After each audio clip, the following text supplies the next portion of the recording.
Welcome to Corelogic's update on housing market conditions for December 2017, brought to you by First National Real Estate.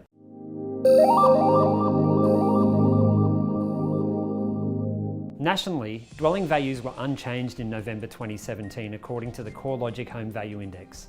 The rate of value growth has slowed over recent months due to falls in Australia's largest housing market, Sydney, which accounts for around 1/3 of the total value of national housing.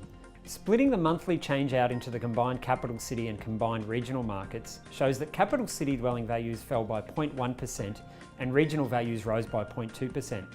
Over the past 3 months, capital city dwelling values were 0.2% higher, while regional values increased by 0.4%. On an annual basis, the pace of capital gains has halved over the past 6 months, with value growth slowing to 5.2% nationally, with the combined capital cities recording an increase of 5.5% and combined regional market values up 4.2%.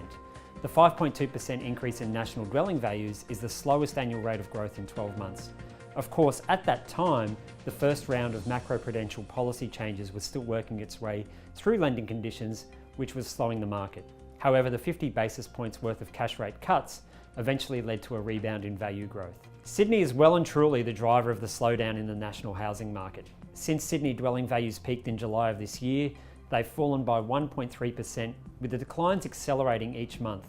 Although values have fallen in Sydney, between February 2012 and July 2017, they increased by 75%, so the recent pullback has been fairly minor to date. Outside of Sydney, the rate of growth has also begun to slow in most other capital cities. Melbourne values have been showing consistent and moderate growth over recent months, with the growth much more moderate than earlier in the year. Brisbane, Adelaide, Hobart and Canberra have also seen their monthly rates of value growth slow significantly from the rates they were seeing earlier in the year. Perth is the exception, with values down almost 11% since peaking back in 2014. The past 3 months has seen a consistent but subtle rise in values. Darwin dwelling values have continued to fall, continuing the trend the city has been seeing for a number of years now. Although generally housing market conditions have slowed, the overall performance of individual capital cities and product types remains as diverse as ever. Across the individual capital cities, the quarterly change in values has varied between a 3.3% rise in Hobart to a 2.7% fall in Darwin.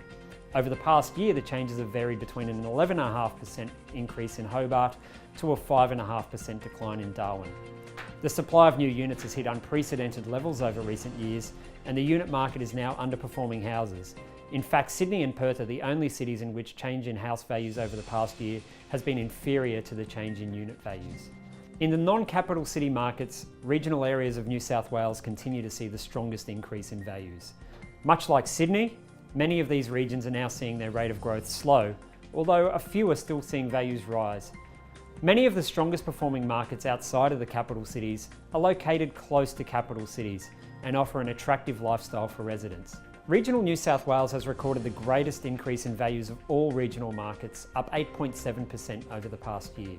The 4.5% increase in values in both regional Victoria and Tasmania have also been significant, albeit rises are more moderate than the capital cities in each of those states. Overall, regional markets remain diverse. The strongest value growth is typically found in regions adjacent to the capital cities and located in either coastal or tree change locations. In New South Wales, Newcastle and Lake Macquarie has seen the greatest value increase, while in Victoria it has been Geelong. In Queensland, the Sunshine Coast has been the strongest performed region, and South Australia's strongest region for growth was the Southeast.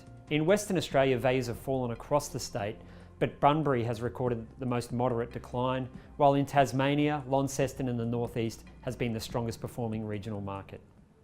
Let's take a look around each capital city housing market. Adelaide's housing market has seen values continue to increase, however the rate of growth does appear to be slowing. Dwelling values were unchanged in November and only 0.1% higher over the past 3 months. Over the last 12 months, dwelling values have increased by 3.4%, which is the slowest annual rate of growth for a year. Over the past year, house values have increased by 3.7%, while unit values are just 0.9% higher.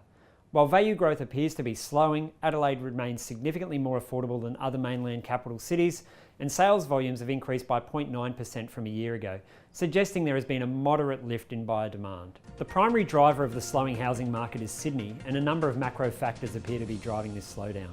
The banking regulator APRA has introduced a range of macro-prudential measures which have resulted in tighter serviceability calculations and a limited availability of investor and interest-only borrowings. The first round of policy changes, which focused on reducing the availability of credit to investors, led to a slowdown in the housing market, which was cut short by 2 25 basis point cuts to the cash rate in May and August of last year.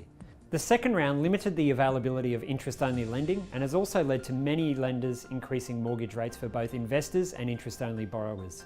The latest September data shows that demand for interest-only mortgages in September sunk to levels well below the prescribed 30% cap.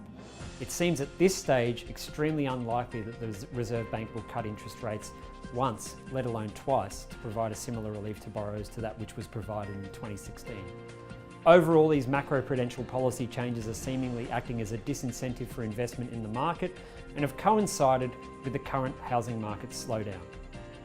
Additional factors which are also impacting on the market is stretched housing affordability, particularly in the two largest housing markets, an increase in the volume of stock available for sale, and growing concerns and warnings from regulators about the record levels of household and housing debt. While the previously mentioned factors point to several weaknesses for the housing market, there are a number of reasons to believe that any reduction in values, particularly in Sydney or Melbourne, is likely to be moderate. Financial markets do not expect the cash rate to be increased until 2019, which suggests that there is unlikely to be any significant movement in mortgage rates over the short to medium term.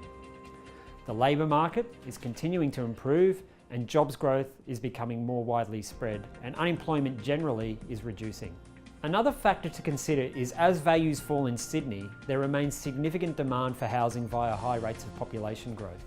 We would anticipate that it would only take a moderate fall in values in a market with so much demand to see many buyers returning. The housing market remains diverse. However, as we are now witnessing, markets don't continue to rise or fall forever, they run in cycles. After values have risen by more than 70% in Sydney over the past 5.5 years, values are now falling, while following falls in excess of 10% in Perth, we are now seeing some stability return to that market. Overall, a slowing of Sydney's housing market, given its recent growth, should not come as a surprise. Furthermore, a slowing of the nation's largest housing market will result in weaker headline growth figures for the national housing market, a trend we expect to continue in 2018.